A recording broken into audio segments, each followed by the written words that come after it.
harvestin, ma'am. Marami na yung nakadapa. Tumutubo.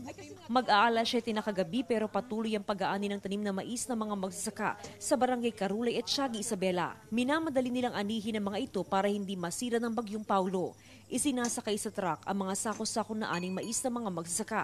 Kasi alam mo naman yung sabi nila darating na malakas na bagyo. Tapos hindi namin alam baka mamaya lahat mawawala na. Sayang lang naman ang gastos, ganun. Malulugi talaga. Kahit gabi na, mama. Kahit gabi na talaga, talaga i-harvest talaga. Kanya-kanya rin paghahanda ang mga residente sa posibleng epekto ng bagyong Paulo. Itinali nila ang bubong ng bahay. Mayroon pang pabigat na bato para hindi tangayin sakaling lumakas ang hangin.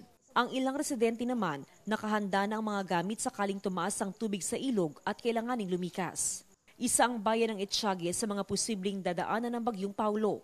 Mahigpit ang monitoring ng LGU sa mga river system dahil malulubog sa baha ang ilang barangay sa oras na umapaw ang mga ito. Nagpatupad na ng preemptive evacuation sa bayan ng Dinapige.